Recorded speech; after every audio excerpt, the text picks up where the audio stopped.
Okay, so the agenda today is we're going to call to order, do some brief introductions. CHNEP will provide a quick project background. Lager Consulting will present the background on the project modeling work and synthesize results from the selected future scenarios model that were selected at the 6/2021 stakeholder meeting.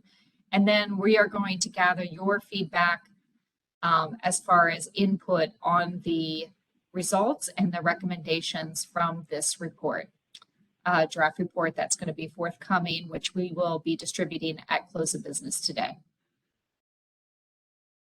So I'm just going to go ahead and take it from here. So the purpose today, we're just going to give you a little background on behalf of CHNEP on the South Lee County Watershed Hydrological Modeling Project, and a little bit on CHNEP itself as well, and why we've decided to take along this project on behalf of the partners involved in this. And again, we want to thank you all for your participation today and throughout the course of this project. So again, some background on CHNEP. We work together as a partnership. Our partnership area encompasses over 5,000 square miles in Central and Southwest Florida and multiple estuaries throughout the region. We also involve inland and coastal communities, which includes 10 counties and 25 cities, stretching all the way from Lake Okeechobee up to Polk County, out to Don and Roberts Bay, down to Estero Bay. We are funding this project on behalf of the partnership because it spans multiple regions, it spans multiple counties, and again, the purpose of the partnership is to work together to provide consensus-based science that's non-regulatory, that's also supported by multiple partners working in the region. The CHNEP works under an umbrella strategic plan called our Comprehensive Conservation Management Plan.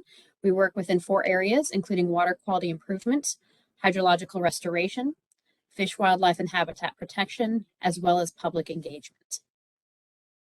And today we're focusing on hydrological restoration. So the vision brought forth by the partnership for hydrological restoration for the region is appropriate freshwater flow across the landscape to sustain healthy wetlands, rivers, and estuaries. Our objective is adequate aquifer recharge and freshwater volume and timing and flow to support healthy and natural systems. And the strategy is to support data-driven watershed planning and hydrologic restoration projects to protect and restore natural flow regimes and provide sufficient freshwater flow and groundwater to natural systems. So keeping that in mind, with this project, the actions that we are working on are conducting data collection, modeling, and analysis to support hydrological restoration, increasing freshwater flow and groundwater availability to support healthy ecosystems, and protecting and restoring natural flow regimes. So, focusing in again on this project, the purpose was to create an integrated surface groundwater model for hydrological restoration of the South Lee County watershed. This tool will help all in the region to better understand the hydrology in the system and be quite useful for a long time. This model is more sophisticated than previous versions for this region. We seek to restore more natural water flows, improve water quality and environmental conditions, increase natural water storage and moderation of flooding events. And the model will look at both dry and wet season water level flows and needs. We seek to fill data gaps and bridge the various modeling efforts in the area to build a regional watershed scaled picture. The results we hope will be useful to resource management agencies in the area and guide appropriate restoration and management of surface waters currently flowing from South Lee County watershed. So again, it's built by the stakeholders for the stakeholders, and that's why CHNEP has taken this on everyone's behalf. And again, just a little reminder at some of the future scenarios that were modeled as a part of this project. So again, these scenarios were selected at the June 6th stakeholder meeting. So we looked at full habitat and hydrology restoration maximized with limited added development scenario. There was a scenario looking at development maximized with limited added habitat and hydrological restoration. And finally, there was a hybrid scenario that was selected, looking at habitat and hydrological restoration and added development, a hybrid of the other two. So all of these scenarios involve looking at climate change impacts based on NOAA modeling, future projected water use as outlined by SOFMED's water supply plan, airport mitigation lands, and projects in permitting assigned to developed lands, as well as implementation of high priority projects from South Lee County's Stormwater Master Plan. With that in mind, we will turn it over to Marcelo Lago from Lago Consulting, who spearheaded this project.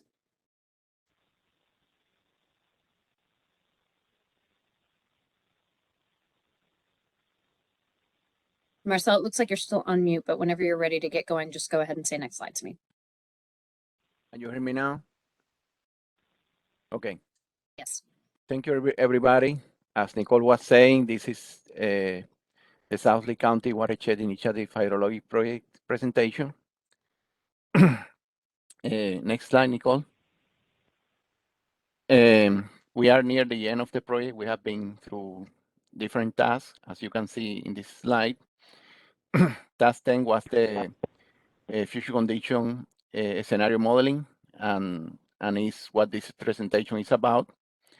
We delivered the technical memorandum for that task already, and we also prepare a draft report for the project.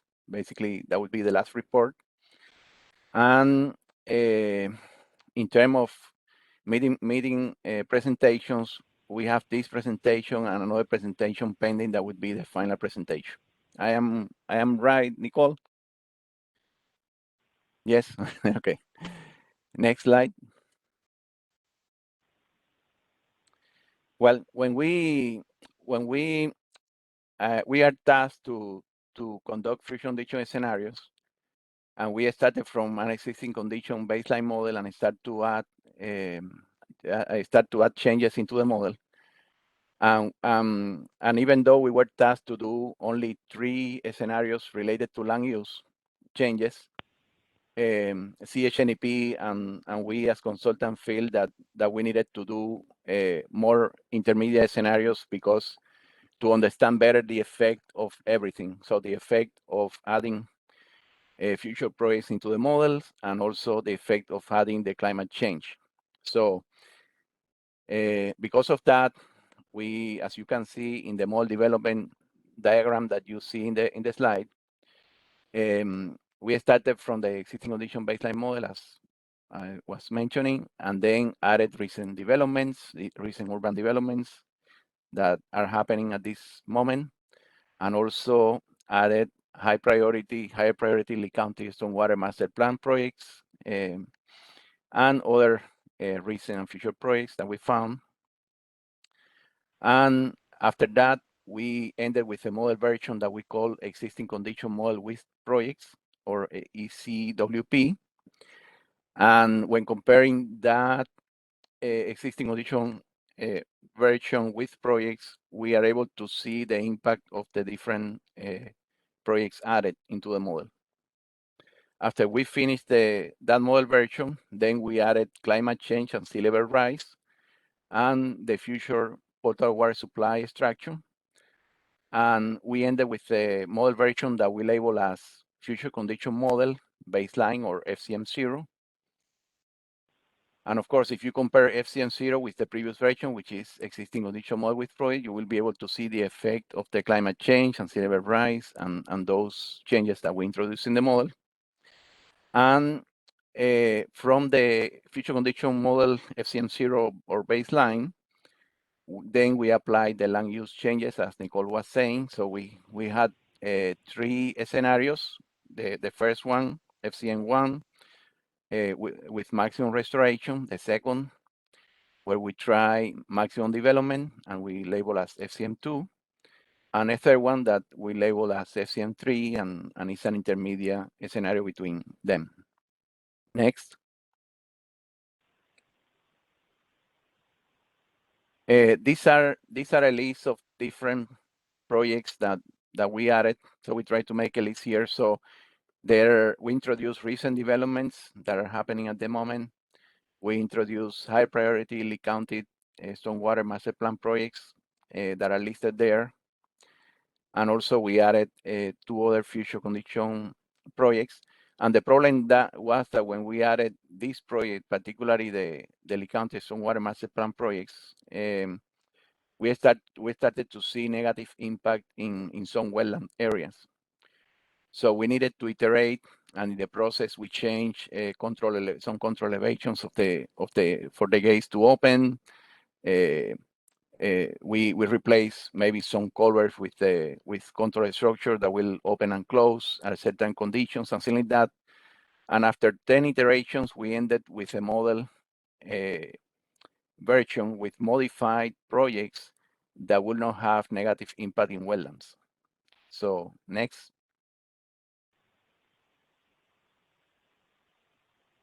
This is how the hydroperiod map looks like from the model. On the left hand side, you can see the existing condition baseline, the predictions from the baseline, and on the right hand side, you can see the hydroperiod from the existing condition with projects. And there, of course, if you look in detail, you will see some difference in certain areas. But what we did is that we made difference map where those differences are more visible. And next. We also did wet season water depth maps, and they are kind of showing the same thing as the hydro period. So you can see a slight difference, but basically they are correlated. Next.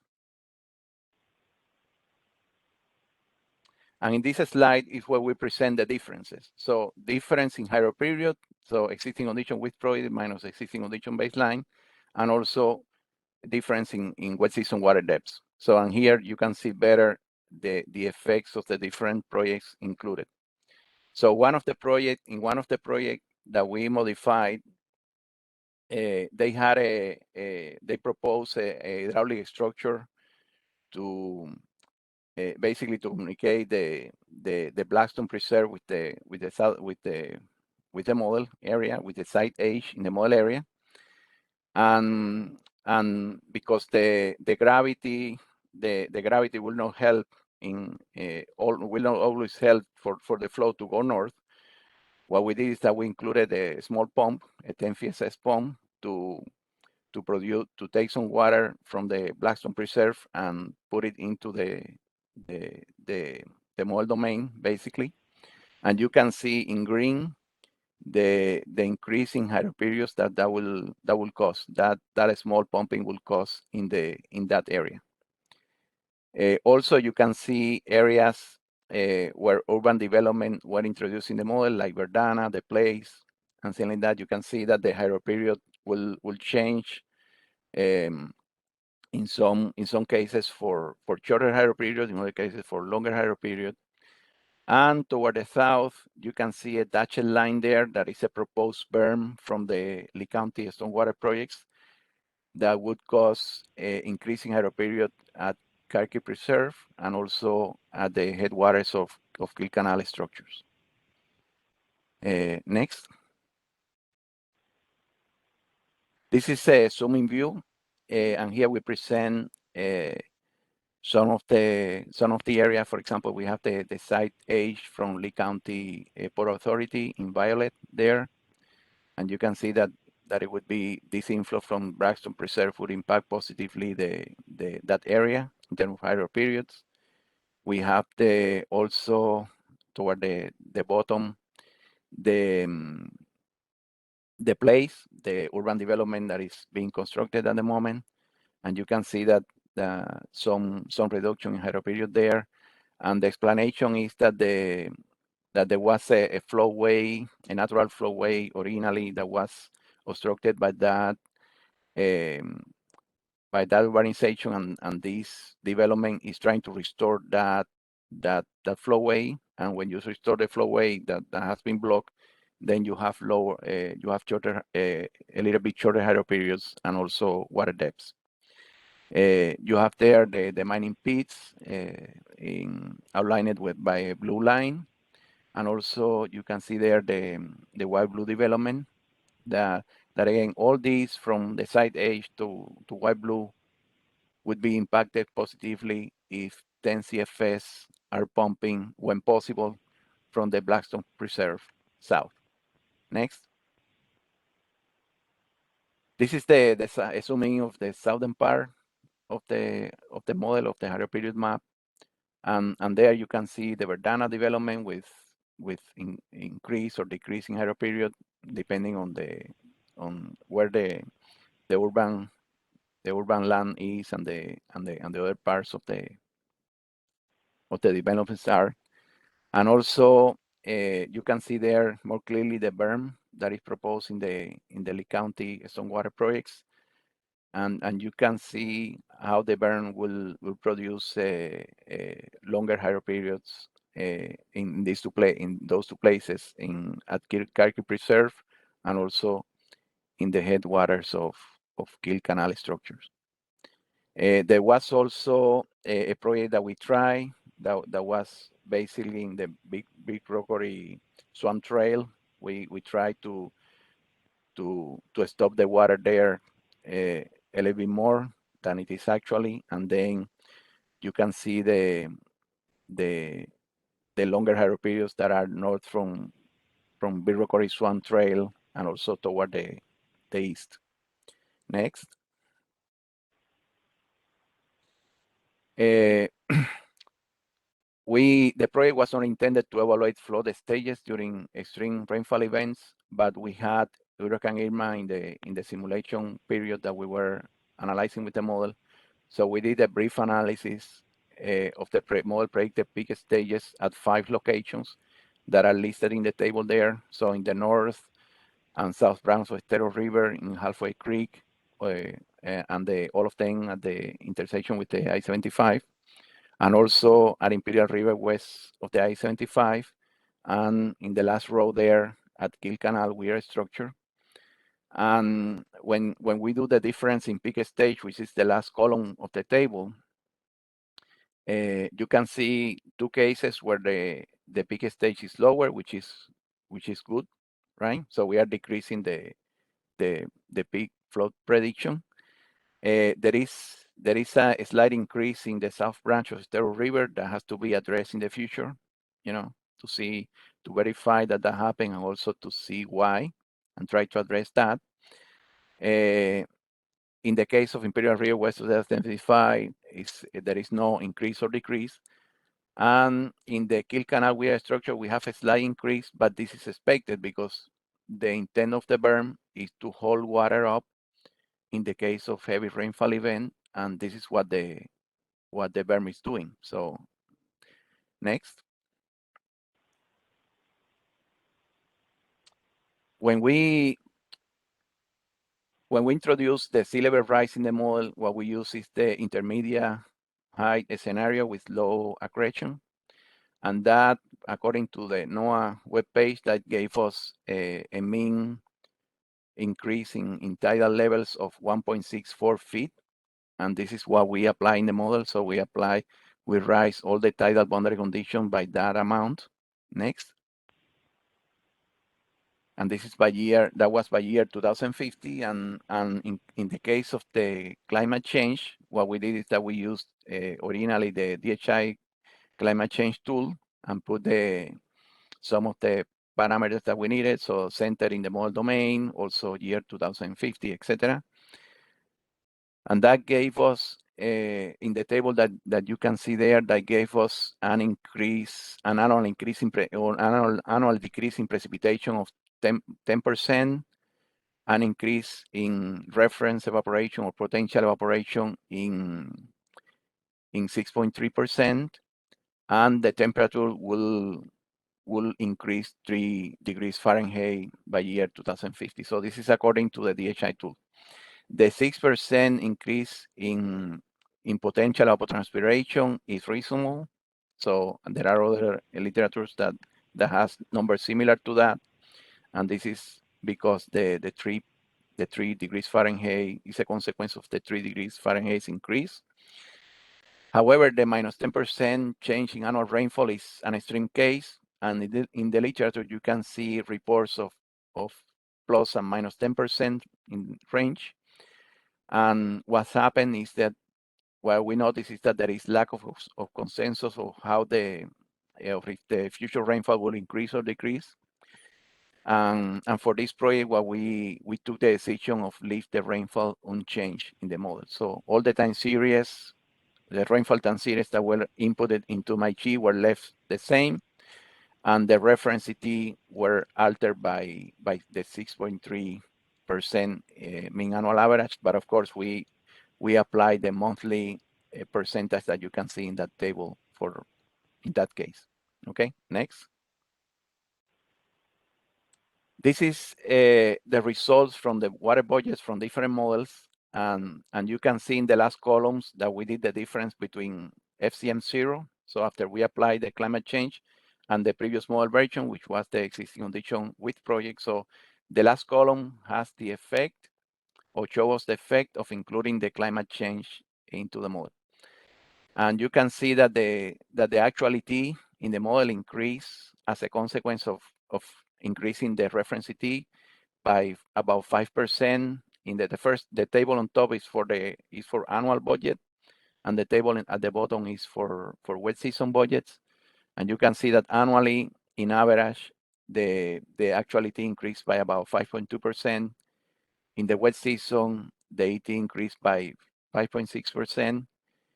And in both cases, the river outflows decrease in an annual basis by about 14.3%, and in the wet season water budget by about 10%. So in summary, the model is predicting a higher ET by year 2050, and also a smaller river outflows by about 10 to 15%, at that time. Next. Those higher ET will cause dry conditions, and this is what you see in these maps. So these are the hydroperiod difference map on the left-hand side, and the wet season water depth difference map on the right-hand side. And that yellow spots that you see on the left-hand side is the wetlands that nowadays being drier, and as consequence, the hydro period decreasing in up to 1 month in those areas. And on the right-hand side, in the case of the water depths, the decrease would be up to 0.4 feet during the wet season in average. Near the coast, you will have the effect of the sea level rise. That if Nicole go to the next slide, we will have a zooming view there. Exactly. So these are the water depth difference during the wet season so near the coast. And you can see that in Imperial River, in Spring Creek, and in Estero River, you can see that the water depth will increase as the consequence of the 1.64 increase in tidal water levels. And that increase may result in future vegetation changes along the coastal boundary.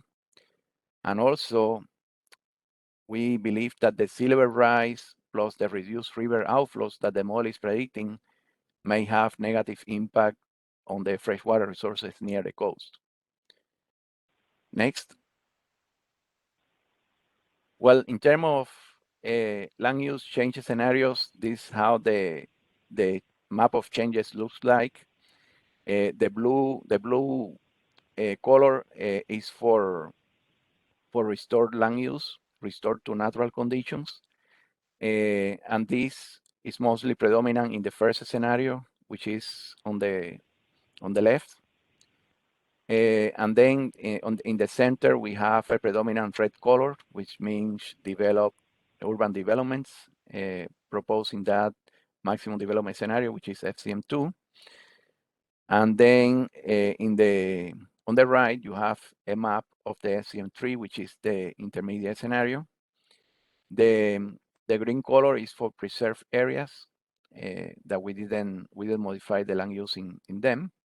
Next. Well, as a result of the land use changes, we we produce this type of map. So the first map on the left is the hydro period difference map between the maximum restoration scenario, or FCM1, and the future condition baseline scenario, FCM0. And basically what we are seeing here is the consequence of restoring the basically the maximum restoration scenario. And you can see two spots there where the hydro period increase, and this is because we are assuming that the agricultural areas in 6L and Troyes Brothers are being restored basically. But we know that those areas has been approved for development, either for residential development or for mining. So basically, this might not happen in the future. And in the second map to the right, we have the hydro period difference between the FCM2 and FCM0.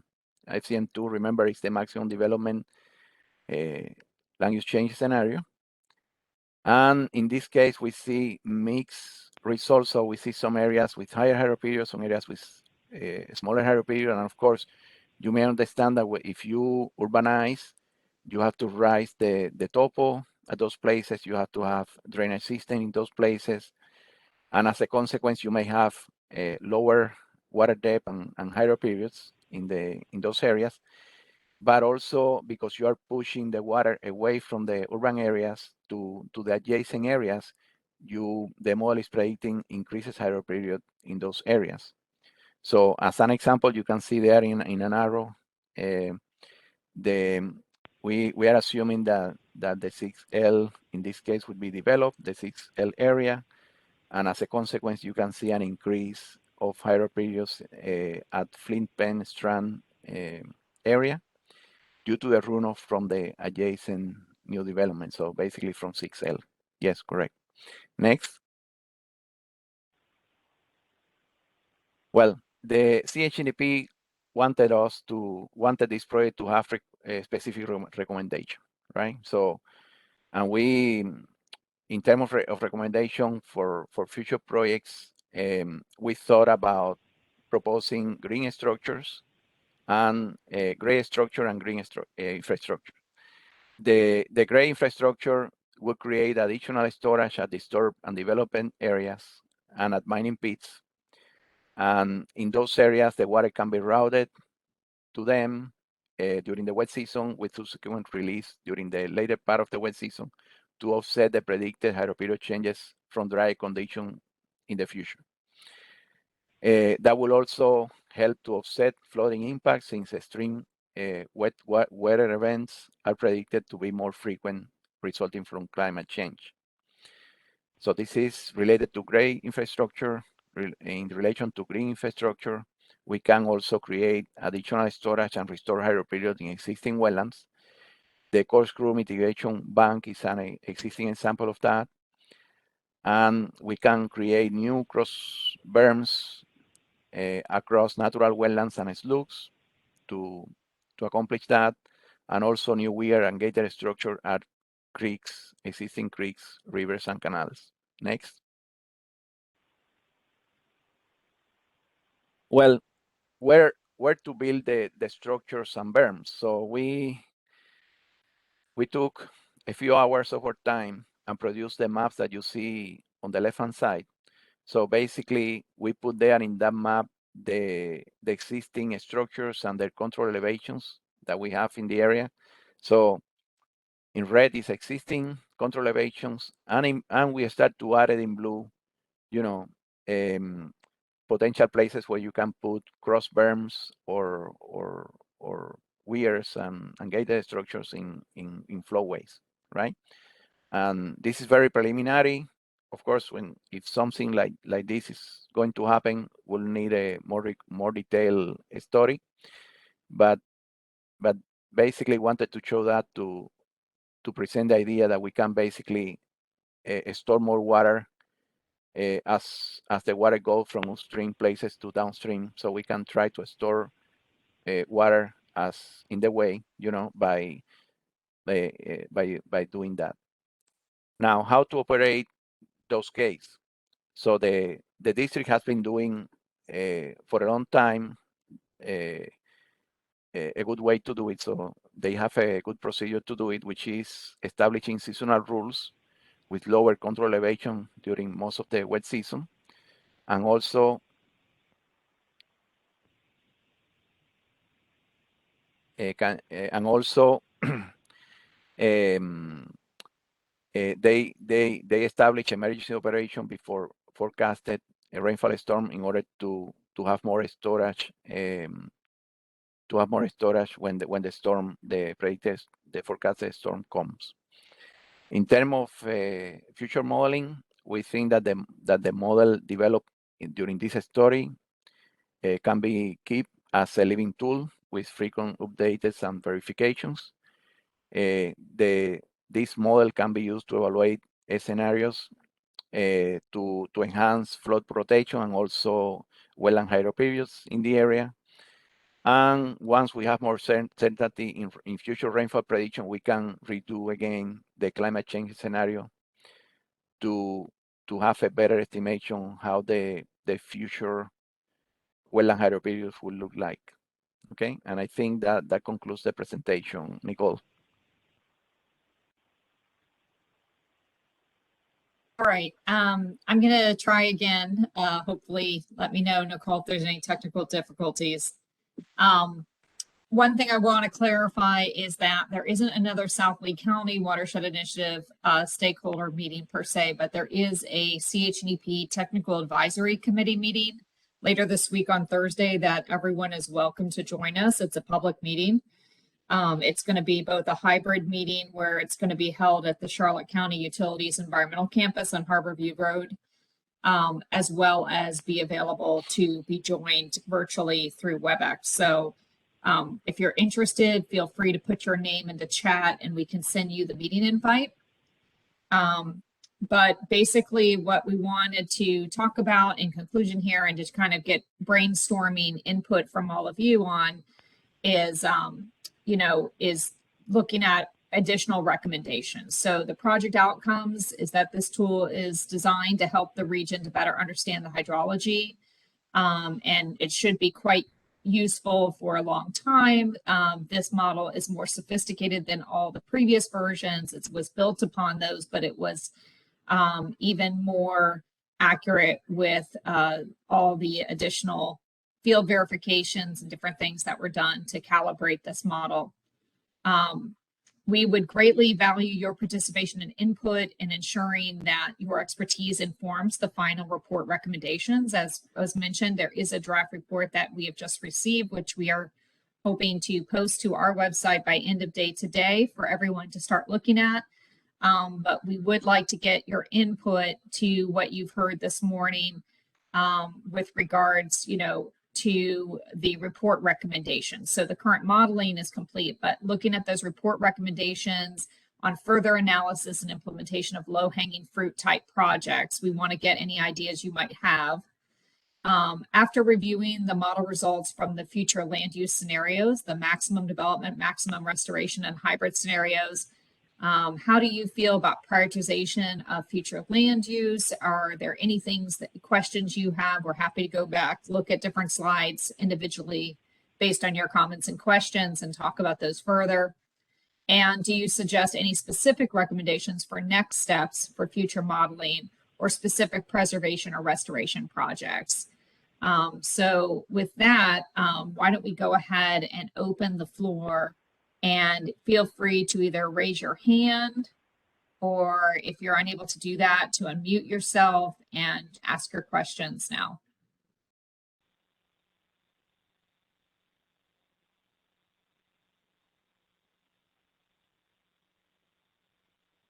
This is Bob from Big Cypress National Preserve.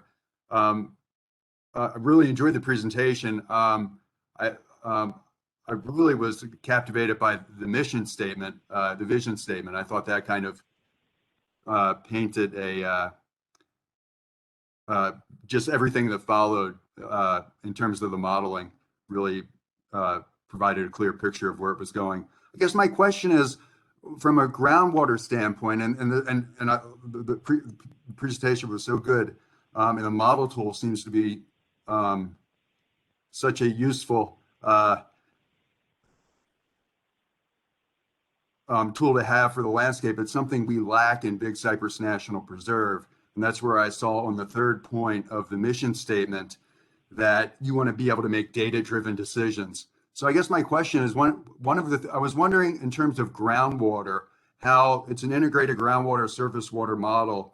I was wondering how far it goes down in the ground. I know with the districts model that we were using for another project out here on the eastern end of the preserve, it had a groundwater component, but it really didn't appreciably drop down to really reflect the shallow groundwater full variation in the Big Cypress. And the reason I ask that is because in the Everglades, we always use the term hydro period, but more and more in the Big Cypress, we're seeing that soil moisture is just as critical, and that a wetland can have a relatively good hydro period, but if it goes really bone dry, then it's more susceptible to exotic plants, et cetera. So I guess that was my question, was a long-winded way of asking about the groundwater component. Well, I can answer, but Roger Cobb, do you want me to answer, or do you want to answer that one? Well, why don't you take first crack at it? Okay. Well, in the area there are 4 aquifers. The water table, the lower Tamiami, the sandstone, and the mid-Harton that are included in the model. Below that, there is the lower Harton and the Floridan aquifers. So the model reached up to the mid-Harton aquifers. So the model include pumping from that aquifers, include irrigation from that aquifer, from those aquifers. So the model is an integrated surface water groundwater model that will include not only the top aquifer or the top soil layer, but soil layers, but also it can go down to the aquifers where people are pumping for irrigation or potable water supply. Yeah, let me add a little bit to that. What we did was we looked at for the various scenarios. We looked at hydro period, and then average wet season water depths, and we also looked through and did comparisons of groundwater levels for the entire simulation period, which was a 10-year period. We looked for the lows and we looked for the highs. And Bob, you're right. If it gets too dry in the dry season, that can lead to problems. That's already been experienced at Corkscrew Swamp Sanctuary. And so that's a factor for us. And it's an objective is to balance hydro periods throughout the area, not get it too dry during any portion of the year, and move towards what we consider to be optimum hydro periods without causing flooding problems. And what we think may be necessary in the future if climate change does result in higher ET with similar or lower amounts of rainfall than are currently experienced, we would suggest that in addition to some of the excellent recommendations from Lee County and their flood mitigation plan, that we do some additional look for additional opportunities to store water in the basin. And there are plenty of places where roads cross wetlands. For example, if you're in Corkscrew Swamp Sanctuary, there's a road called the Washout Road. It's called the Washout Road because it washes out in the wet season. It's a north-south road, and and you can see during the wet season, you can see water flowing from east to west underneath the Washout Road through culverts. And that might be a place or where we would maybe enhance that and put structures in where we would close the structures during certain times of the year to capture water, to extend those hydro periods, and hopefully have a positive impact on dry season water levels.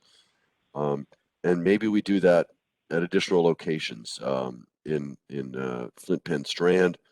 which is east of Kiker Preserve, south of Corkscrew Road. There are numerous places where roads extend across these wetlands that are lower in elevation because of the compaction impacts that the ATVs have in these natural lands. Those areas can be built up. You put culverts and structures and capture water, and again try to move towards optimum hydro periods. And these would be ways that we can manage water levels, hydro periods, and hopefully also do a better job of reducing peak flows during extreme events. And so that's the direction that we think may be appropriate for future efforts to focus on.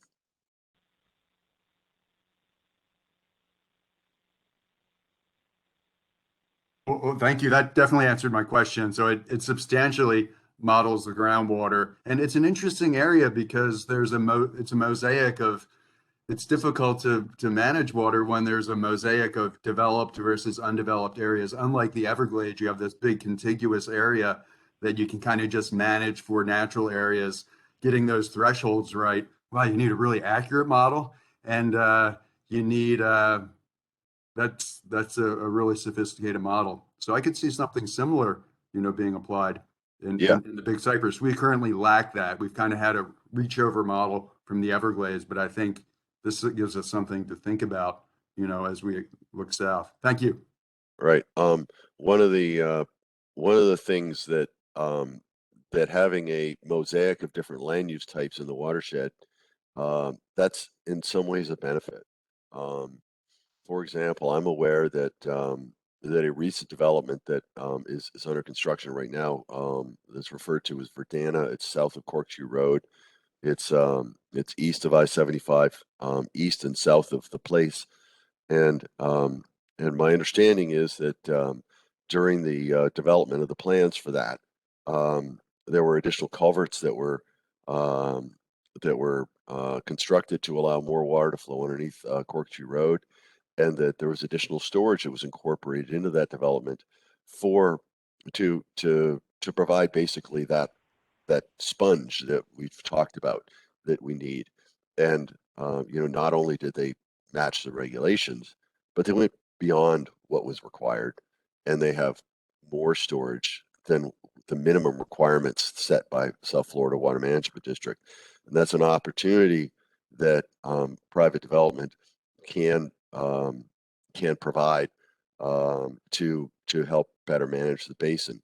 And in one of the slides, we showed a photograph of Corkscrew Swamp, or excuse me, the Corkscrew Mitigation Bank that's east of the place, north of Corkscrew Road. There are two outflow structures. Actually, there are three, because there's some corrugated metal riser structures with as well as two concrete structures that have gated weirs in them.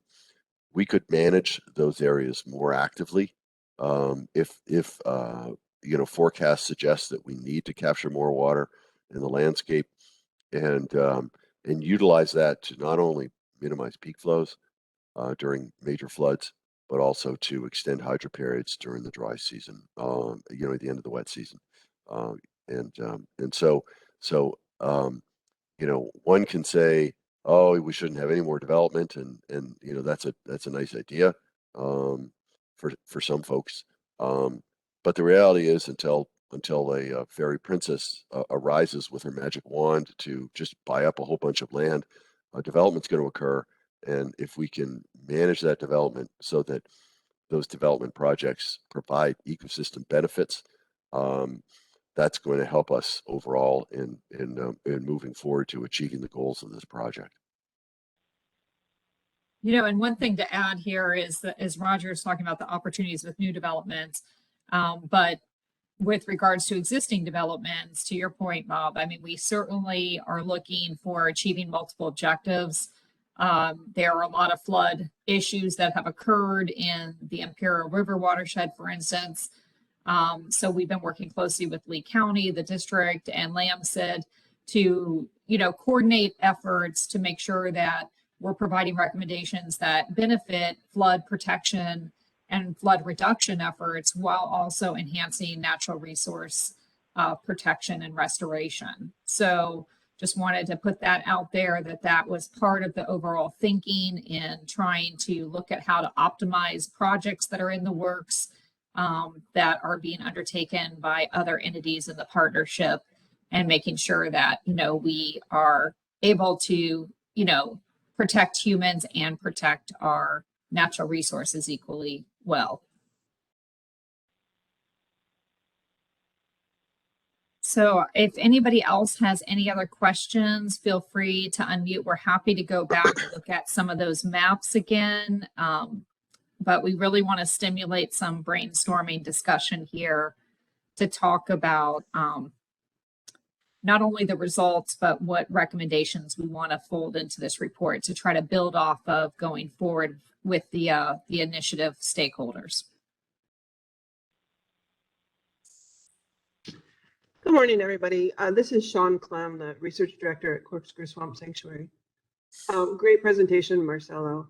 And Thank you. like you guys have done some really good work.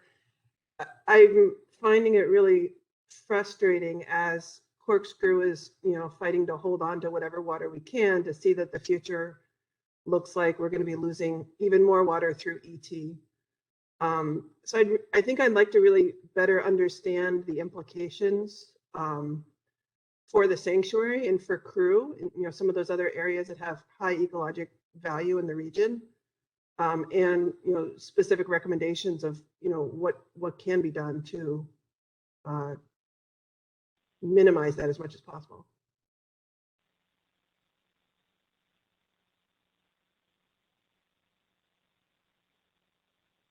Roger, do you want to answer that one?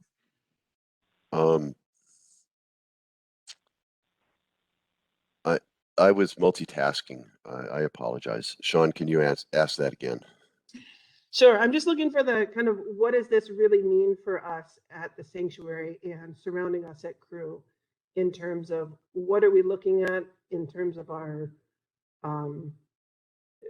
future, and what can we do? What can we do about it?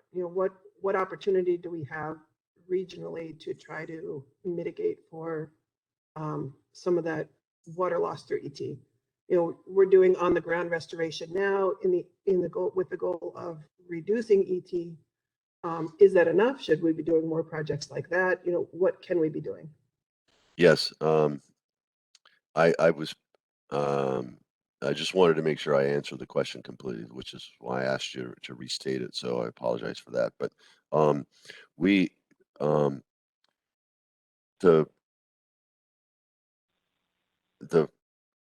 the question of what needs to be done is going to be highly dependent upon how climate changes in the future. There are plenty of different ideas, projections on how rainfall is going to change in the future, and some studies suggest that the western coast of Florida is actually going to get more rainfall, and it may be that if those forecasts are right, then you don't have to do anything at all. That the more rainfall will offset the greater ET, and as long as you keep on working on the activities that you already are working on as part of your hydrologic restoration planning effort that you have ongoing, that may be enough. It may be that more is needed, but I think we're going to have to see what what happens in the future and adapt accordingly. If indeed we do see higher ET and no increase in rainfall, then something like the washout road may be an opportunity for you, and maybe we consider other options in addition to that could be relatively low tech, but that don't require a huge outlay of money, but could assist the sanctuary in enhancing hydro periods to get them back to where they were back prior to 2010, back to prior to 2004, really. And so we need to be creative about that. It's possible that there can be through coordinated efforts between the Flint Penn Strand area, Southern Crew area, and the sanctuary. It could be that we identify things that we really think are going to work. And as you know, Sean, we have some questions about hydrogeology of the area, and in the future, we're going to want to look at that closely, and we may find that some of the restoration measures that have been suggested for the sanctuary are more effective than we initially thought. And we'll learn that as we get more information that better define the hydrogeology of the area. And those efforts are ongoing right now. You're doing all the right things. So I think it's going to be an adaptive management approach that I think is going to be best. Yes, And I was just going to add that I think that, the issue that we're seeing with wetter wet and drier dry seasons really speaks to storage, and how do we restore natural areas where they can benefit from additional water, while also looking at those maybe gray infrastructure options to increase water storage, so that we can pulse water out during the dry season to provide base flow to our rivers and wetlands downstream, while also again providing flood protection during the wet season. So that's really the challenge, and we've been talking with all the different stakeholders about how to do that, and that's part of the input we're looking for from you all. And we understand, that we just threw a lot at you. So again, we're happy to go back and look at some of that stuff and talk about it further to help you digest what you heard this morning. We did have a question come in through chat from Brad Cornell about what relationship do the model projects in the future have with the Comprehensive Watershed Management Plan for Southwest Florida, otherwise known, or originally known as the Southwest Florida Feasibility Study. And I think the model projects, Brad, to start the response, is just that we looked at what development projects were already being permitted or in the works or underway. We also looked at the Lee County Stormwater Master Plan and flood mitigation projects and try to identify which ones the county considered a priority and make sure to have those included. So it really, I'm not sure, Roger or Marcella, if you can speak to if there was any direct link with the feasibility study or the Comprehensive Watershed Management Plan for Southwest Florida, or if you have looked at that to see how your results relate, or your recommendations relate to that.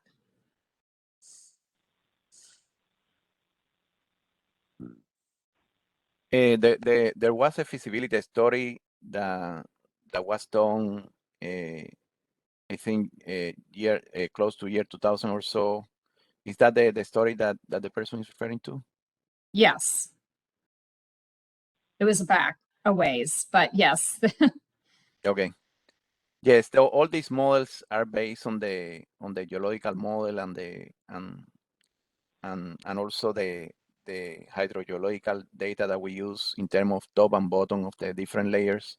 So we have done some a few corrections here and there from local borings, but we are using that data.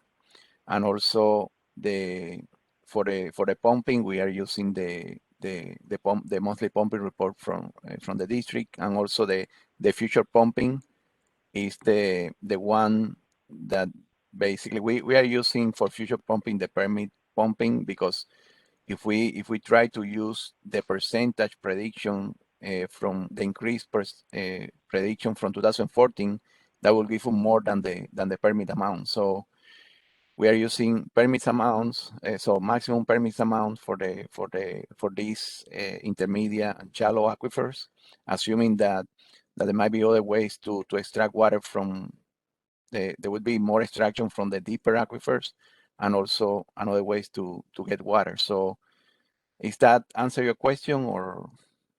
Marcello, this is Brad Cornell. Thank you for that. I was really looking for when you're doing the modeling of future scenario restoration projects, are you linking or looking at or using any of the comprehensive watershed restoration projects that have been mapped out for the different watershed basins? That I think that was published in 2013, and you know, some of those aren't possible anymore, but some of them are still very relevant and would be presumably among those strategies that you'd want to model for restoration objectives. We did not specifically review that study. I remember reading that study many moons ago, but we did not specifically review that when we were formulating our alternatives. The more immediate issue at hand was the work that Lee County had done with their flood mitigation study, and it took a lot of effort to get that stuff into the model, and we didn't have an unlimited budget for the scenario analysis, so that seemed like the best approach for us when we were developing the scenarios, and I feel like that there may be opportunities to enhance the performance of some of the measures that are in the Lee County flood mitigation study for hydro-period restoration that don't compromise flood reduction benefits, and so I think that was our focus. And to your point, Brad, the basis of the restoration was around the CHNEP Habitat Restoration Needs Plan. And it was looking at those areas that were identified in that, which was really a compilation of all the existing local, state, and federal habitat restoration objectives kind of coalesced into one master plan. So that was the basis of the max restoration scenario. And you Thanks. had another question, Brad, about why did the future with projects show flowways being reduced in hydro period in the place? This seems problematic for restoration objectives of that project. Marcelo, Roger, did you want to speak to that? Roger? Well, that's another project where there were some features that were added to that project to help with the regional efforts. Flowways were restored. There are gated outflow structures both on the north and the south side of those flowways. My understanding is that there are some barriers to waters north of the place entering the structures on the place. There's like a remnant road or something like that is north of the place, and it doesn't allow water from the what's called the Imperial Marsh north of the place to enter those structures. So my understanding is those structures aren't really serving a major purpose right now, but the skeleton was set up appropriately so that if there are situations in the future where it would be beneficial to take water from the Imperial Marsh and route it through the place, and then underneath Corkscrew Road down into the through the developments into the sanctuary, that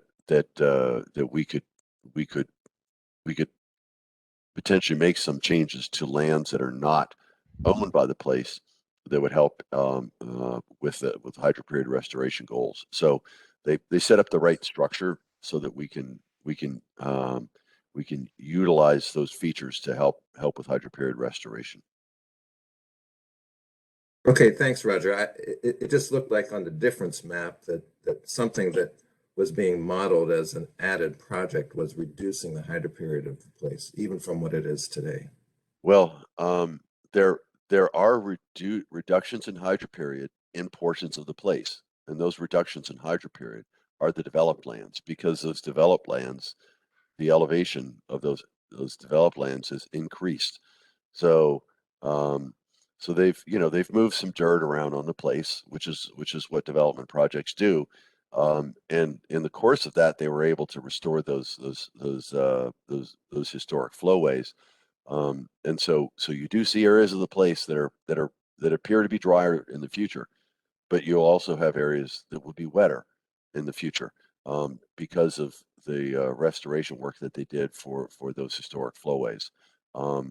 And we were aware of the barriers to flow north of the place, which is why you don't see substantial changes in the wetlands, or you see what I would consider to be muted responses in the wetlands that remain, or that were created on the place property. So I look upon that as an opportunity in the future.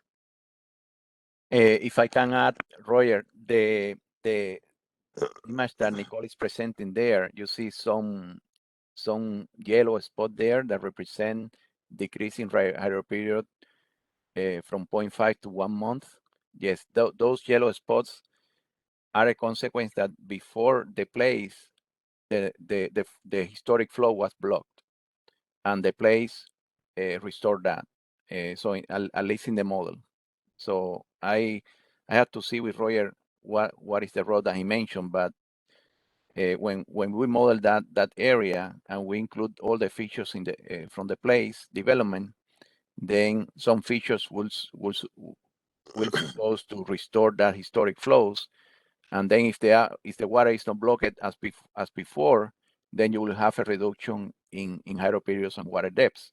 But remember, the optimum hydroperiod is something that, for example, an ecologist, if the ecologist knows the area or can go there and assess based on vegetation marks and something like that, so, and can say, okay, the hydroperiod in this area seems to be lower than optimum or higher than optimum. It can be, right? So in some cases, the hydroperiod might be lower or higher, but what matters is that how close is to the optimum for cypress and other vegetation in the area, right, Roger?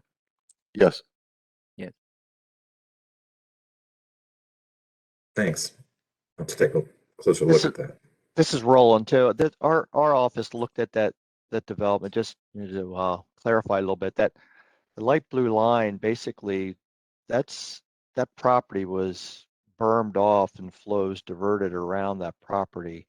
And what we've done through that development and the developer was to reestablish the historic flowways through that, looking at the soils map. So water behind it was probably artificially stacked up higher than historically it was.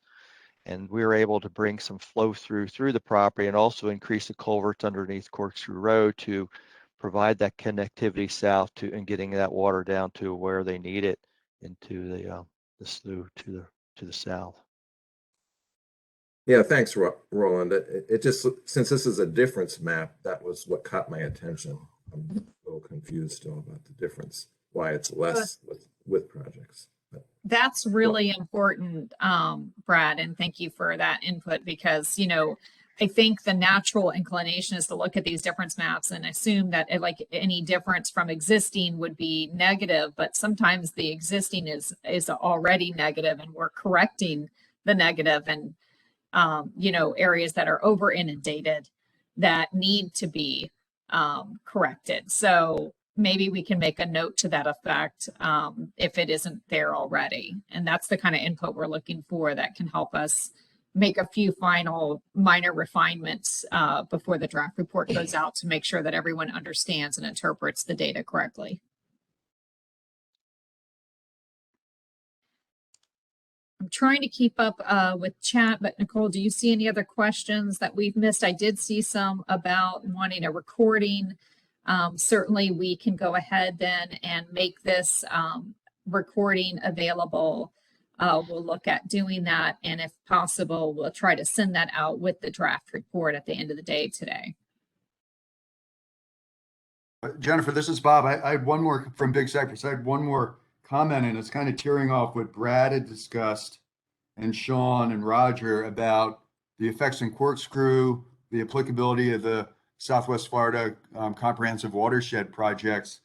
There's a new Everglades Recover team. It's called the Southwest Florida Module. We had the kickoff meeting last week, and we're having another meeting this Friday. And one of the first things, so there's a couple modules. This is authorized through SERP. The Army Corps is chairing it with the district being a partner. And there's the Greater Everglades Recover team, then there's the Northern Estuaries, and then there's the Southern Coastal. And they just recently, I guess it's been brewing for the past couple of years, was we need a separate Southwest Florida Recover team to do exactly what you described in your vision statement, to have a better framework for data-driven management within the Southwest Florida area. So on Friday's meeting, we're going to start the conversation. It's only the second meeting of what is the bounds of the Southwest Florida Recover team. And I guess I wanted everyone in participating in today's call to know, but I thought, what are those bounds? How far do they extend over to include this model domain?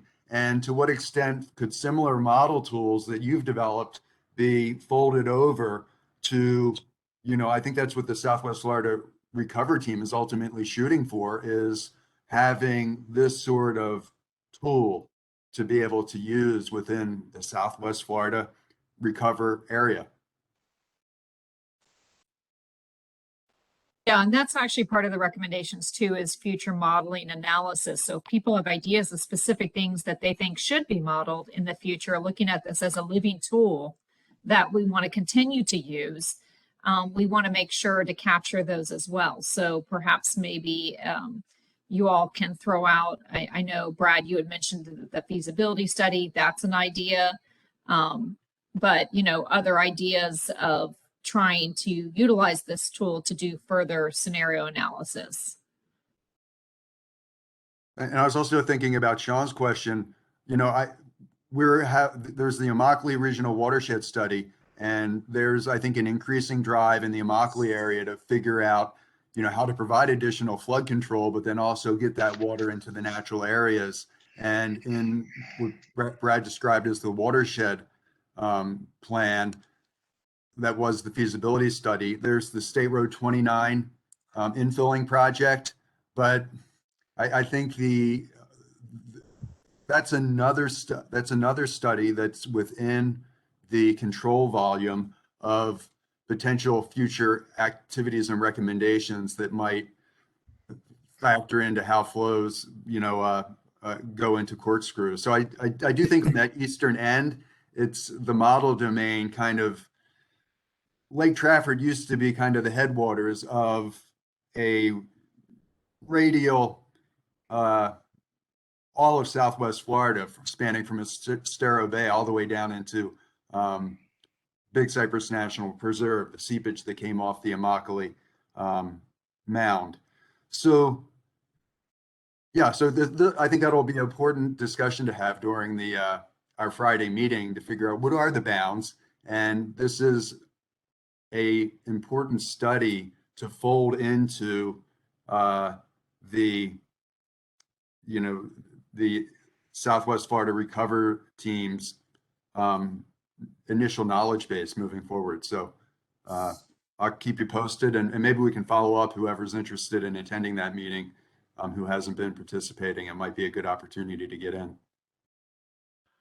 Yeah, Bob, if you can send us the information about that, we're happy to distribute that with the video and the draft report and the other information we have to the stakeholder group. We did This is- have a comment in chat real quick just about that says from Elizabeth Fountain, I believe, I think the hydro period difference exhibit also indicates the level of opportunity within locations such as the place for introduction of more flow to improve hydro periods if necessary. This is Mike Duver, and I was involved in the Southwest Florida feasibility study. And one of the things that was created in that, there was actually a pretty good model that was developed for the Southwest Florida feasibility study. And they're working on it. And I saw sort of an animation that was done with it that I was quite impressed with. But some modelers felt that there was more work that needed to be done on it, and time ran out and never really got finished. But one of the things that was part of it included everything up to Charlotte County, essentially the water management district boundary.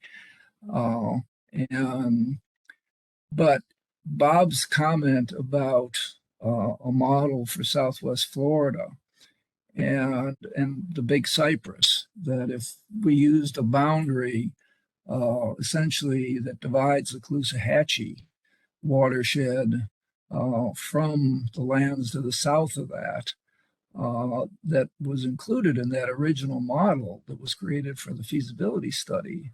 And I don't know if Akeen might know anything about the status of that model. They stopped working on it 10 years ago or so. It may have all disappeared. But there was actually a pretty good model for Southwest Florida, and it might be something to look at. And I had one other comment on when we did work with Roger and Sean on the Corkscrew model. Essentially, the canals turned out to be the big thing that was really affecting flows out of the system and water levels, particularly during the dry season. One thing I guess occurred to me that would there be any value if future canals are being built, and I assume development will require some of them, if the canals were shallower and wider so that they would, the drainage out of the surrounding landscape into these canals would slow down significantly once the water table got down to sort of the bottom or very, very close to the bottom of the canal. If the canal was half as deep as they tend to build them these days, and be twice as wide or something, so the wet season capacity was still there. So those are two thoughts that I was thinking about. Good morning. This is Akin Washington. Mike, you asked a question. I've been planning on listening carefully just to the discussion today. But since you asked the question, I guess I'll talk. But first, I just want to congratulate the CHNEP folks for the work they've done and the modeling team that they put together to do this modeling. I think Jennifer, about 2 years or so ago, when she talked to my executive director to support this work, we all thought it was going to be a good idea, and we're glad that they've done the work they've done. The question you asked, Mike, was so is there a work effort to better model this area? And what I'd like to kind of share is the overall plan that we have at this point. We supported this effort. We similarly supported some work that was done by Audubon, and I think Dr. Clem and a couple of others on the call were familiar with that work that looked at other parts of Corkscrew. And coming out of both of these efforts, I think it's clear that there's been an improvement in the modeling that's available, and there's improved information that could help improve modeling in this region. For this current work, the technical team that the district put together helped provide feedback, reviewed all of the calibration work, and we feel very comfortable that the model has built is an improvement and is a good tool. The trick's going to be in the application, and that's mostly why I've kind of kept quiet while I've listened to this discussion. But on the long run for the district, the goal is to take the improved model that have been built for this project as well as the improvements and the information that we're gathering based on the deficiencies identified in the Corkscrew model that the Audubon team did, and build an enhanced model for the entire region that includes all of BCB and expands further north to cover the Corkscrew area. That work is already ongoing. We have a team that's been selected. We have the start of that project. It's been managed out of the Big Cypress Basin office. And at the end of the overall effort, what we hope to have will be a regional, comprehensive model that incorporates all the improvements that have been identified to date and takes care of the deficiencies that have also been identified by the works that happened between when we did flood modeling a number of years ago and when we hope to finish this new model in the next couple of years. So yes, Mike, we are working on an enhanced model for this region that will be able to allow us to look in great detail and answer the questions that I think our board has, the BCB board, has asked us to engage the local stakeholders on with regards to what's happening in Corkscrew and what will happen down the road. So yes, we're doing some work right now. The work is ongoing. Ken Feng is a project manager locally from BCB, and you could all catch up with him and he can share with you the scope of the work we're doing and give you any project information you request. Did that answer your question? Yep, thanks. I'm glad to hear it. If I may add something, since the Southwest Florida feasibility model was completed, I have noticed a tendency of building smaller models for the area, and the reason is simpler that if you have a smaller model, you can have a higher spatial resolution, so you can add more details, and if you don't add those details, sometimes the model doesn't perform well. So having a regional model for the big area is good because you have everything there, but on the other hand, it might be limited because of the spatial resolution. So I don't know if I can agree with me on that. Yeah, the simulation time for this model was such that, you know, while we would have liked to have a larger domain, we are really at the limits of what we could do, even using the fastest computers literally that we could buy. And the reason that the model ran slow was we put a lot of detail into it, a lot more detail than would be available from the Southwest Florida feasibility study regional model that, you know, I was involved to some degree in that effort, and I know how much detail went into that, and it was a lot less than what we have right now. And furthermore, we have a whole lot more information than we had back then. And so what we have, along with the work that we've also done for the sanctuary, we have two very capable tools to help us evaluate various alternatives in this area. This is Mike again. I wasn't criticizing at all this model, or every model's got its good points and weak points, and answers different questions. And I was just responding to Bob Sobczak and his comment about having a model for sort of Southwest Florida that could be used with this new Southwest Florida Recover team. So no, I'm not criticizing. We didn't take it as criticism, Mike. Okay. Just wanted to make sure nobody misunderstood that. I thought there was a Western Basins Mike 11 model that was developed that extended down into Big Cypress National Preserve. Keen, you were involved to some degree with that. Do you recall anything about that model? It's been a while since I've looked at the model domain and how well that model calibrated. Familiar with that model. Oh, go ahead.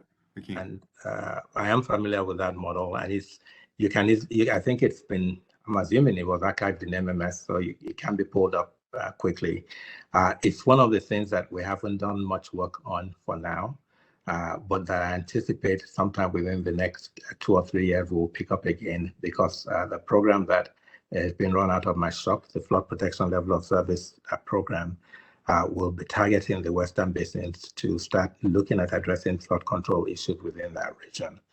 I think at that point, we would need to determine if we're going to stay with the Maximite 11 tool. Obviously, there's an advantage to it because there's an existing model, but it would need to be updated to be able to answer the event simulation questions that the FPNOS work requires.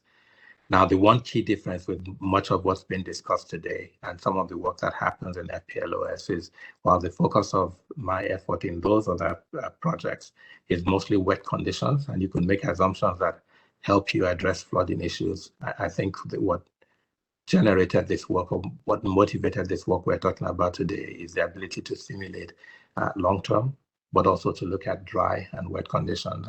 And it's a little bit of a different type of modeling. The questions being posed to it are different, and the way you schedule or set up the model sometimes a little bit different. Right now for the Western basins, I think my next focus will be on looking at flooding issues. So it will be event simulation focused and looking at wet conditions.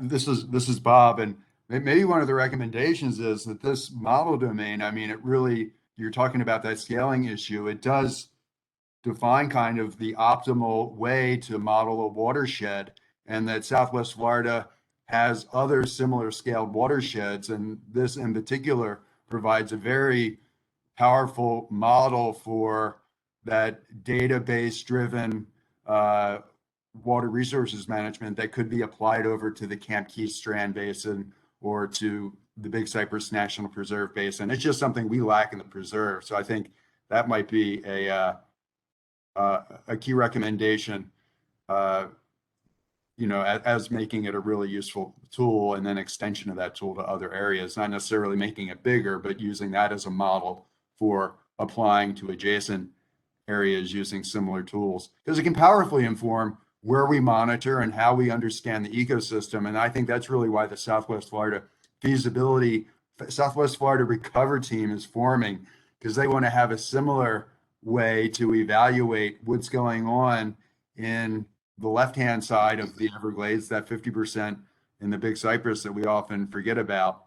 And so on Friday, when we talk about that, extending the area of interest, Mike, it sounds like we'd probably want to consider the entire area within the feasibility study. That would seem to make sense to me. I was thinking, how far north do we go?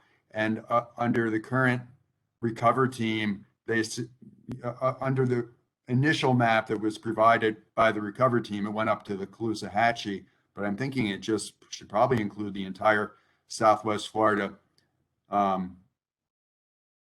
feasibility area, since after all, that was the area defined in kind of the Yellow Book driven team that formed. So anyhow, well, thank you. Yes, I just thought to recommend that as a recommendation, as this being a really bite-sized, useful model that really fits the shoe of this watershed, and that could be similar approaches in adjacent areas that a team like the Southwest Florida Recover team might be interested in. Yeah, I think you bring up good points about that. Part of the issue with predecessor regional models was the grid cell size, and that we made it smaller so that we could get down to like project level analysis. And that is, why the domain is what it is, we had to balance how big of an area we could do with that as our aim. And then the other thing is the objectives that was brought up as a key point. We have models that have been focusing on different things, stormwater, flood issues, and this was really designed to focus on the dry season and natural condition needs of the system to try to give us a holistic view, of both sides, if you will, of the spectrum, and what we need to do with regards to water management to balance multiple objectives. So definitely a lot of things to consider in trying to replicate or expand this to make sure that we capture all that. But these are great points, and we'll make sure to try to see how to fold these into the recommendations. This is Akinwosina again, and Bob, you you mentioned a very important thing about an example or a model to use in other parts, not as in a numerical model, but a concept to carry over.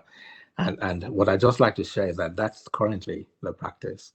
And when I mentioned the modeling effort that's going on right now, that's being led out of the Big Cypress Basin offices, one of the things we have to address is the balance between the scope, the physical scope of the model, and the questions it's trying to answer. And so while it will be easy to say expand it until it touches the models on the East Coast, it's a challenge to be able to do something like that because of the computational cost that would be incurred with a model sufficient to answer the questions that we need to pose to it. So this is actually a very carefully thought out part of a modeling project. What would be the extent of the model? What will be the resolution that we can get to? And would it be sufficient to deal with the questions that are being posed? And the effort that's going on right now in BCB is twofold. One of it will be to do a relative period of simulation type record, which might not be for lots of years, but will be a continuous simulation type model. And the second purpose will be for event simulation for efforts such as the level of service, which is a flood study, which might run a limited period, a month or a little over a month. So what I would recommend, what I would suggest is that you catch up with Kent Feng, and he'll be, I'm sure, be happy to share the scope of work that's been done for us. I think his and Sawyer is the firm that's doing the work for us on this. They're very experienced with the Mike 11 tool, and you'll be able to see the approach we're using. It's a project we're running, and I think we'll be happy to discuss it with anybody who is interested.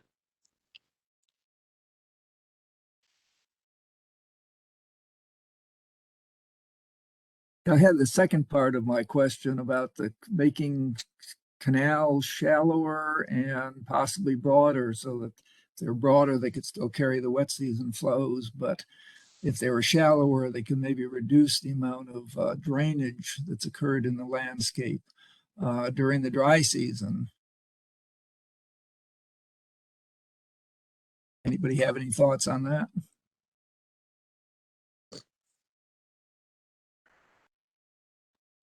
So I guess I'll jump in, Mike. I think that's an experiment that we've had the opportunity to do unintentionally. In places where we've had shallow, broad canals, what we've found out is oftentimes you have some significant issues, not only just conveyance, which you're right, if it's wide enough, you might still be able to get the conveyance, but you have significant conveyance reductions because of vegetation management type issues. A shallow, narrow canal will grow stuff while a deeper canal may not. But the idea is that if you're just thinking flood protection, then that becomes a negative or something that you do not want to have. And so you'll build your canal deeper with the same cross section and convey the water you need to.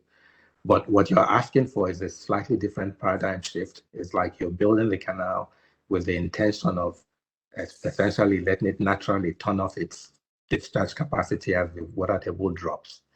And so I don't think we've tested the idea of the increased management that may be required versus the benefit of, if the canal doesn't flow.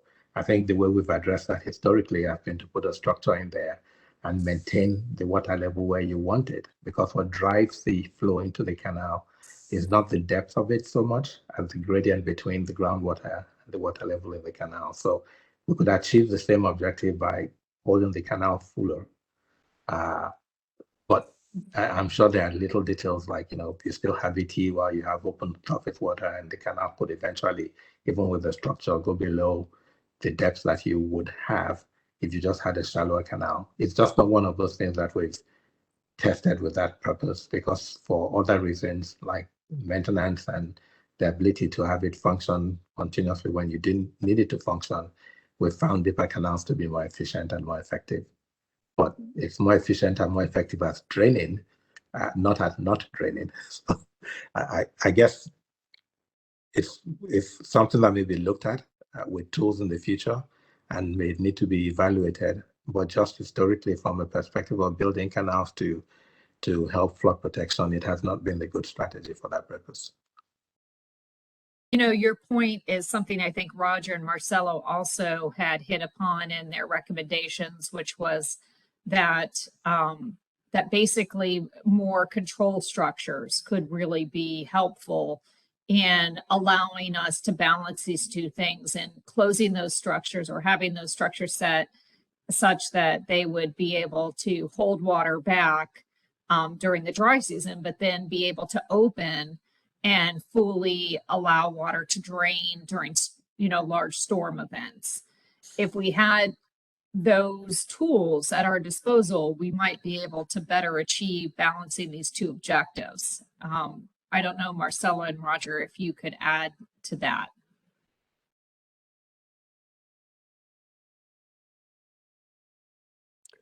Mike is quite he's right that, you know, if you have deep canals, sometimes those deep canals act as sort of a conduit to drain aquifers, and Akeen is also right that if you have wide shallow canals, they don't really work that well in flood control. I think the issue is that if you're going to make deep canals to provide flood reduction benefits, you need to look really carefully at how those canals would function during the dry season, and would they be a conduit to reduction of hydroperiods in upstream wetlands? And if that's the case, then you need to incorporate some sort of measures as part of the canal design to limit the seepage issues. Roger, can you add anything about the benefits of added control structures and what you all had thought about with regards to that? Well, the control structures are awesome, and they're also a pain in the backside, because it means you gotta maintain them and you gotta operate them, you know, I remember when I was working on the Picayune Strand Restoration Project 20 plus years ago, we ran all these scenarios trying not to have any pumps. You know, it's like, we don't want pumps. We don't want pumps. We want everything to be natural. We want to just have a system that doesn't require a whole lot of energy and a whole lot of management. And we just simply couldn't achieve the goals that we wanted to. And life is getting more complex. Climate change, if it does rear its ugly head, may require that we have to go to you know, gated structures and more operation. And so you know, I'm a favor of that. The district has done a great job with managing their systems with control structures. And if we need to go there, I think we should go there. Yes, and I want to add also, Jennifer, that we have talked about annual rainfall, if it is plus or minus 10%, but the timing of the rainfall might change too. So the rainfall might come in form of heavy storms, and at the end of the year you may have plus 10%, but because they come as heavy storm, you basically flush all the water away. So basically, so it's important to have ways to store water above the ground and in the ground, to have that capability, and control structures can do that, so can help on that. Does Corkscrew get any water from Lake Trafford? I'm looking at this map. When we were at the field trip, the Immokalee Regional Watershed field trip, somebody was talking about Lake Trafford. Oh, it'll I think it's at around 22 feet above sea level. 21. It'll flow into Corkscrew or south into Camp Keys. Does it Does it do that? Is there a lot of connection, or is that kind of doesn't occur? Well, when we were doing this map, we noticed that so you see outside of the mall domain near on the east, you see a 19 there. You can barely see a 19. That is the natural that is the natural ground level there of that slope. So the Lake Trafford has to be higher than that elevation in order for the water to flow south.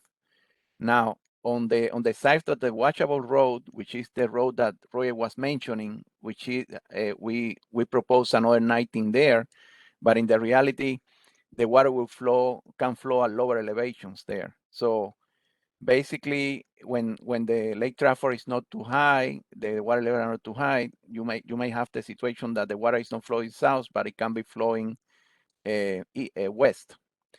And we believe if we want to retain more water in the Lake Trafford area, we as Ray was mentioning, we can use the watchable road as a place where you can put structures and features to hold a little bit more of water in the area of Lake Trafford, with the purpose of having more groundwater recharge and higher water levels as you go into the dry season. Lake Trafford contributes water to Corkscrew Swamp Sanctuary. It also contributes water south into Camp Keys. It depends upon what the respective water levels are, either to the west or to the south in terms of which way that water flows. And sometimes it flows in both directions. Correct. Mm-hmm. Roger, when I was at the on that field trip, they were saying that they call that arm to the right that goes to the east Trafford Slough. I don't know if that's the official name for it. And they seem to say that water tended to want to flow towards the lake from the east on that other arm. So it seems it's probably operating a little differently than it did back in the day. But yeah, it's an interesting headwaters that feeds a couple of places. Since we have a couple minutes, Roger, I know that one of the things was, as looking at the priority Lee County projects was considering a berm. And then here you have some blue lines of proposed potential, I assume, berms or stair stepping of water to hold water back to the northeast. Can you describe this a little bit further for everyone and see if there's any questions with regards to this? Well, if I may, Roger, let me say something before you comment. The blue line is following the proposed berm in the South Lee County master plan project. So in fact, it's a modified one from a subsequent study. But we follow that berm. The only modification that we are proposing, if it makes sense, is to rise, because in the area of the Kilcan structure, we propose a control elevation of 16.5, which is the same used proposed in the master plan project. But then in the around Calcare Preserve, I think the master plan proposed a control elevation of 15.5, I believe, if I remember correctly, and we bumped it a little bit to 16.5 or 1 feet up. So, but essentially the blue line runs through the berm alignment proposed. And also another thing that before Roger intervened that I know that would be good, but here in the area of Mirasol Flowway, we have a steep change in the topography. So this is why you can see there more cross berm proposed as with respect to, for example, in the Corkscrew one when we propose a few of them. So go ahead, Roger. I'm sorry. Yeah, no, that was good. I think the idea is that if you just have that one berm that is shown in the Lee County flood mitigation plan, it's going to do a good job upstream of where that berm is.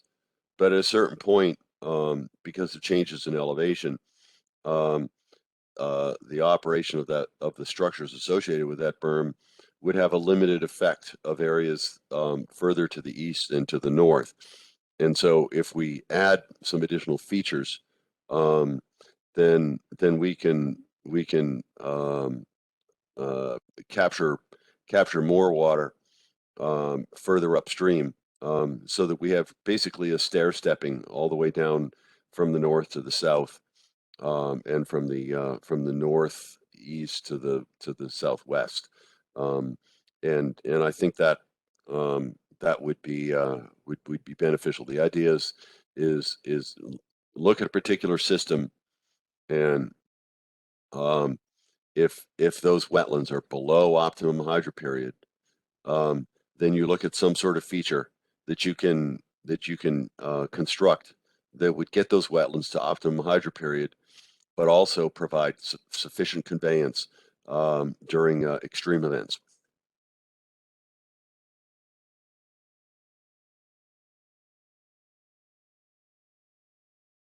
So, Nicole, I don't know if you can use your cursor to kind of show where the berm is, that Lee County, but it's in the lower left area, the blue line that runs up along the Southern Crew and Kiker Preserve area. But there's other blue lines there as well, Roger and Marcelo, to the east and to the north. Any additional comments on those?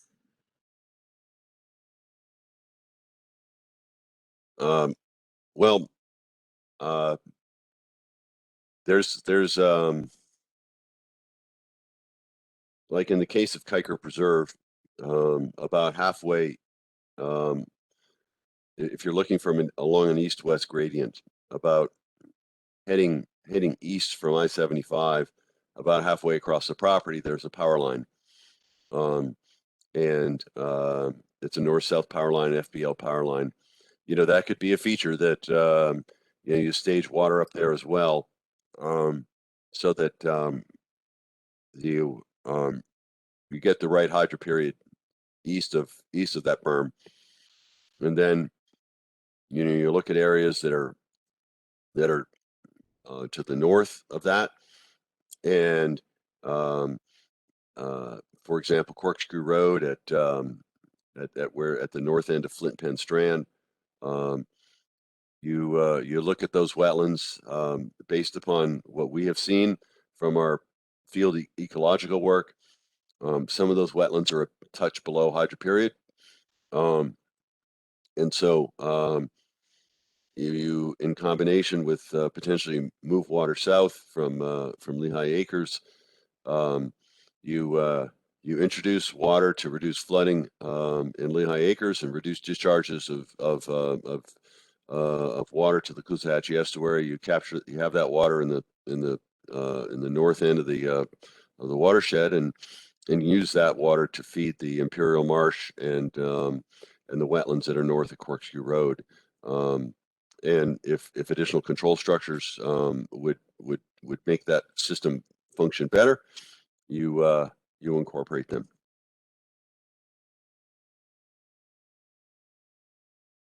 Roger, is there a way, this is Mike again, is there a way to sort of see some plots of what water level sort of hydrographs that would show something about the relative drawdowns during the peak of the dry season with the different scenarios that were run? And the reason I ask is, as I've said before, and what I worry about in natural areas is the idea of fires in these systems later in the dry season. And so extending the hydro period can be very helpful, but it still would be very useful to know how low the water table goes during the dry season and the different scenarios. We have looked at that to some degree, and it wasn't included in the report. But the data is there. We frankly kind of ran out of resources at the end of the project because the scenario analysis turned out to be a much bigger much bigger effort than initially conceived. So we tended not to do a super detailed analysis of the results because of the challenges we experienced during the scenario analysis phase. But Yes. but the data's there in the model. Yes, and also, if it might help, we did include the difference in water table levels at the peak of at the end of the dry season. So basically, so that map will tell you if in a specific areas, because of the climate change or because on a specific project, at the end of the dry season, the water levels would be lower or higher. So those maps are including the technical memo for task 10 at the end as an appendices. Yes. And what we can do is we could reply to we can point that out to those that are interested in seeing that information, since you know, it's a big report and you don't necessarily read every word in the report. So we could point that out and say, you know, if you want to see hydro period changes or during the end of the dry season, look at figure XYZ. Well, table differences. This is Bob again. I just want so the model was calibrated to surface water flows and a number of index wells, surface water index, but then groundwater, I'm assuming as well. I mean, it's a pretty complex model. Something like 217 calibration stations. It's both surface water and groundwater. Yeah, wow, that's impressive. It's a pretty data-rich area.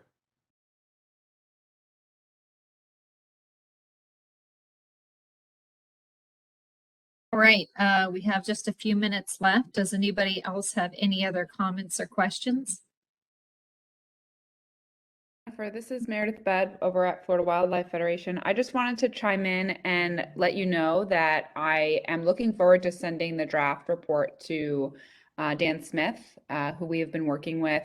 We are doing, I think I've mentioned this at a previous meeting, a habitat connectivity analysis. So looking at current land use, future land use along that Corkscrew Road corridor. And so I think that this report will help inform our study that we are doing, and that is to be completed and finalized, I believe, in late January, early February. So when that is done, I'm also happy to share that with you all, if that's something that you think may be helpful for any sort of analysis that you're looking at in terms of future land use and what that landscape will look like in the future. That sounds great, Meredith, and also encourage you to pull up the Habitat Restoration Needs Report off the CHNEP.org publications page. If you and Brad and anyone else interested in the Technical Advisory Committee meeting wouldn't mind putting your emails into chat, we'll go ahead and forward you that invite information. And then Nicole, if you want to move to the next slide, just really want to again emphasize how much we value everyone's participation and input. Next slide, please.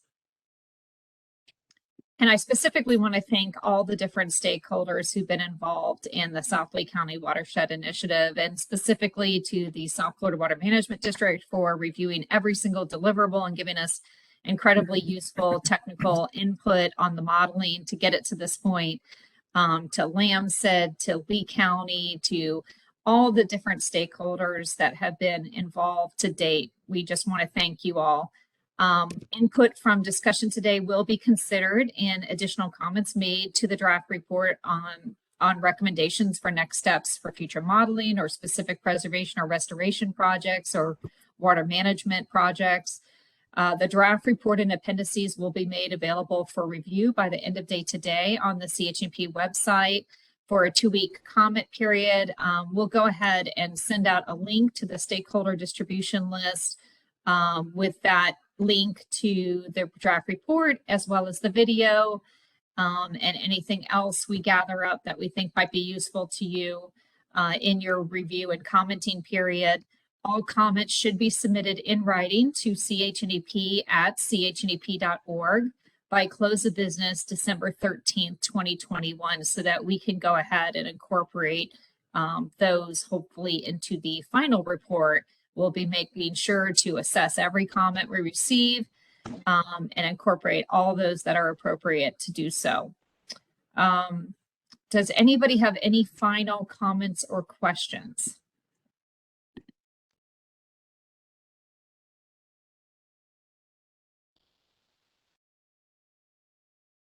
All right. Well, hearing none, we thank you all for your time today, and please keep an eye out for that email. If you don't receive it, please tomorrow email us and let us know, and we'll make sure to get you that information. Thank you so much.